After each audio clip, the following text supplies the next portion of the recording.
ओम श्री गणेशाय नमः। आप सभी श्रद्धालु श्रोताओं का हमारे चैनल पर हार्दिक स्वागत है।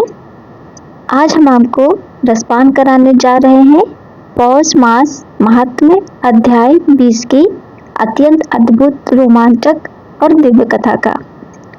ये कथा बाल गणपति के पराक्रम, बुद्धि, करुणा और असुर विनाश की विलक्षण लीलाओं से परिपूर्ण है। तो कथा के अंत तक जरूर बने रहिएगा और पूरा सुनिएगा। गणपति जी की आयु का 6वां वर्ष चल रहा था। एक दिन कैलाश स्थित शिवाश्रम में देवशिल्पी भगवान विश्वकर्मा का आगमन हुआ। उस समय बाल गणपति, जिन्हें मयूरेश्वर कहा जाता था, खेल कर लौटे ही थे। विश्वकर्मा जी ने उनके चरणों में प्रणाम कर कहा, प्रभु, आपके प्रकाट्य का समाचार सुनकर दर्शन हेतु उपस्थित हुआ हूँ। गणेश जी ने स्नेह पूर्वक कहा, आपने बड़ी कृपा की, परंतु मेरे लिए क्या उपहार लाए हैं? विश्वकर्मा जी ने विनीत भाव से उत्तर दिया, प्रभु, मैं क्या दे सकता हूँ?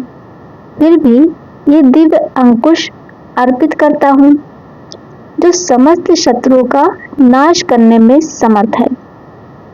गणेश जी अत्यंत प्रसन्न हुए, क्योंकि उन्हीं दिनों उग्रसेन नामक असुर के दैत्य बढ़ते जा रहे थे और वे रमणक नगर में सुखपूर्वक जीवन व्यतीत कर रहे थे।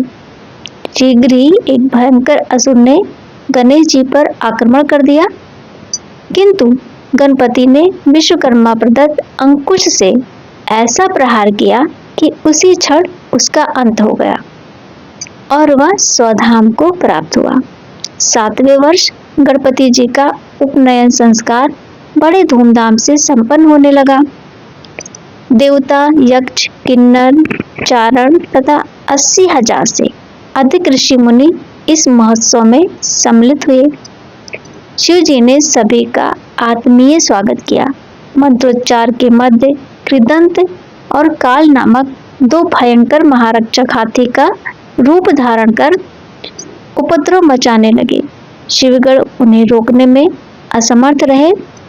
ये देखकर बाल गणेश ने एक हाथी की सूंड पकड़कर उस पर ऐसा घूंसे का प्रहार किया कि वह अपने साथी से टकरा गया। दूसरे हाथी पर भी ऐसा ही प्रहार हुआ। अंततः दोनों के अस्थि पंजर बिखर गए और वे धराशायी हो गए। सभी देवताओं ने गणेश जी को आभूषण भेंट किए और अपने लोग लौट गए। इसके बाद गणपति जी का वेद अध्ययन आरंभ हुआ। उनके मुख से निकले स्वर युक्त वेद पाठ से पशु पक्षी तक आनंदित और मुक्त हो जाते थे। उग्रसेन ने उनकी हत्या हेतु एक दैत्य को नूतन क्षेत्र भेजा, जिसने भयंकर हिंसक पशु का रूप धारण किया। उसकी गर्जना से पर्वत कांप उठे, गुफाएं फटने लगी। गणेश जी ने उसे जंगल की ओर खदेड़ा और अंततः उसका संहार कर दिया। एक दिन आम्रवन में खेलते हुए मुनि कुमार फल फेंक रहे थे। एक फल एक स्त्री के सिर पर जा लगा। क्रोधित स्त्री को देखकर गणेश जी वृक्ष की कोटर में छिप गए, जहां उन्हें एक चमकता श्वेत अंडा मिला। अंडा फूटते ही उससे एक विशाल पक्षी निकला, जिसके पंखों से पृथ्वी तपने लगी। गणेश जी ने उसके पंख पकड़ लिए और घोर युद्ध के पश्चात उसका वध कर दिया। स्त्री ने अपने पुत्रों की मुक्ति की प्रार्थना की, जिसे गणेश जी ने स्वीकार किया। गणेश जी ने मयूर से कहा, वर मांगो। मयूर ने भक्ति मांगी और ये भी कि प्रभु का नाम मयूरेश्वर के रूप में प्रसिद्ध हो। गणेश जी ने तथास्तु कहा और मयूर पर आरूढ़ होकर आश्रम लौट आए। 11वें वर्ष में आम्रवन के सरोवर में खेलते समय अश्वासुर नामक दैत्य घोड़े के रूप में आया, जिसे गणेश जी ने मुष्टि प्रहार से मार गिराया।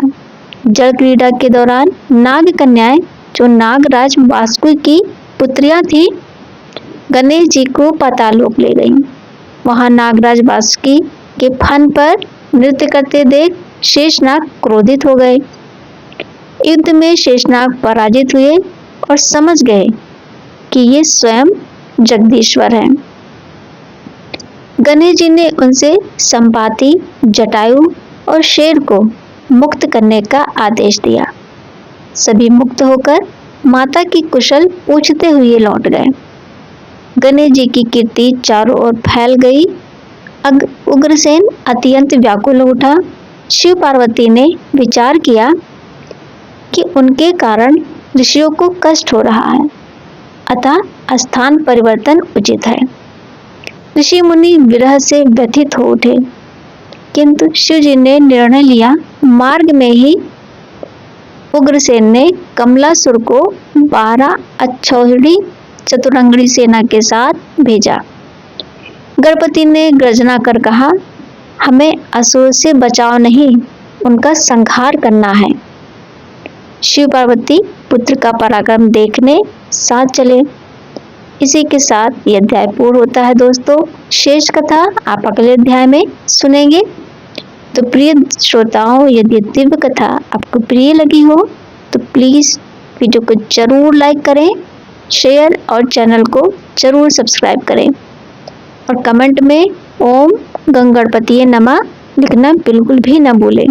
जय श्री गणेश। तो फिर मिलते हैं अगले वीडियो में, तब तक के लिए जय श्री कृष्णा दोस्तों।